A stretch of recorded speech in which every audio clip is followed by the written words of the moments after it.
After grabbing global headlines over its alarmingly high youth unemployment figures, China has now announced that it will suspend the release of youth unemployment figures. This even as the Chinese central bank cut a key interest rate to boost flagging growth. Now, youth unemployment hit a record 21.3% in June as a slew of worrying figures in recent months reflect a slump in the Chinese economy with its post-COVID rebound fading. The National Bureau of Statistics has said it would no longer release age group specific unemployment data starting this month, citing the need to further improve and optimize labor force survey statistics. They argue, in recent years, the number of university students has continued to expand. The main responsibility of current students is studying. Society has different views on whether students looking for jobs before graduation should be included in labor force surveys and statistics. That is the claim.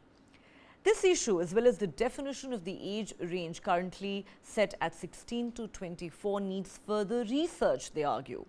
The suspension of publishing youth unemployment figures immediately began trending on Chinese social media platform Weibo. One user said, covering your mouth and closing your eyes, can that really solve problems? With flexible employment, slow employment and independent employment, working for just 1 hour means you are not unemployed? Don't take the statistics from the Bureau of Statistics seriously. Another user said, as long as I don't announce it, then nobody's unemployed. A third user wrote, translation of the statement, let me find a new statistical method to lower the unemployment rate. The situation regarding the slowdown in China's economy has acquired serious proportions of late. Even US President Joe Biden recently expressed grave concern over China's economic crisis and called the country a ticking time bomb. According to Biden, China's demographic and economic problems could be a threat to the rest of the world. At a political fundraiser, Biden said, China is in trouble because growth has slowed and the number of people at retirement age outnumber those of working age. Controversially, Biden, while mentioning that China has the highest unemployment rate going, added, that's not good because when bad folks have problems, they do bad things.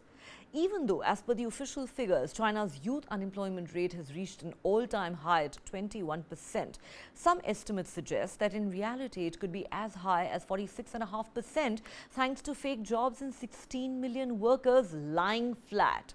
Now, China's newest entrants to the workforce have been struggling with a very difficult job market for years. But since COVID, the situation has deteriorated dramatically.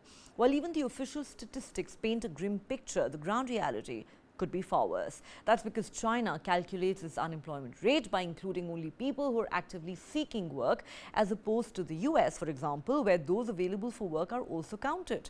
Therefore, the true unemployment rate, as we said, according to estimates, could be as high as 46.5%.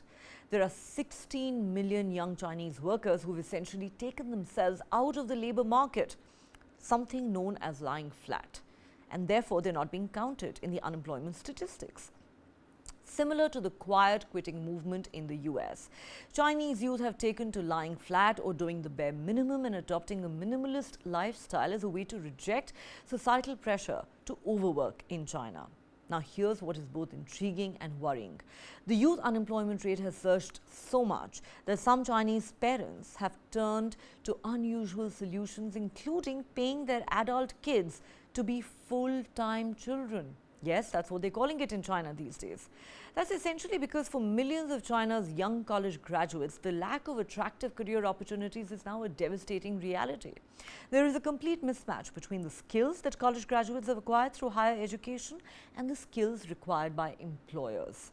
Given this situation, President Xi Jinping and the Communist Party of China are calling on young and educated Chinese to take on blue-collar jobs that they might be overqualified for. They're urging them to actively seek hardship.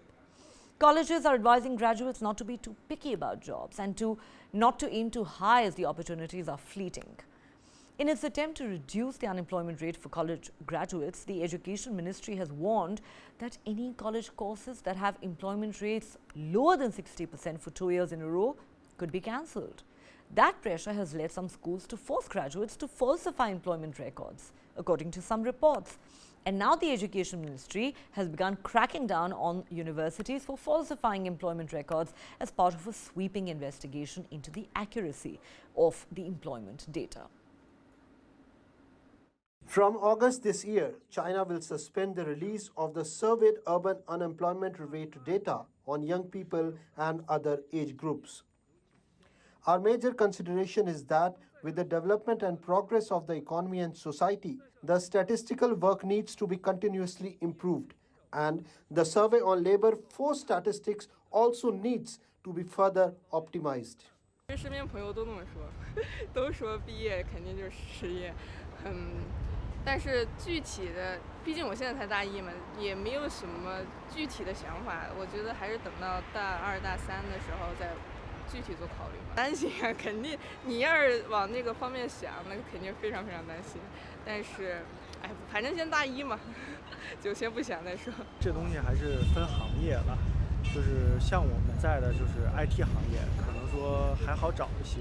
你比如像传统行业，可能说现在确实就业压力是比较大的，年轻人确实就业压力稍微大一些。就是像我身边，比如像我表弟啊，或者说一些表弟的同学，目前可能更倾向于就是学习，然后争取上岸，对，考公这类的啊。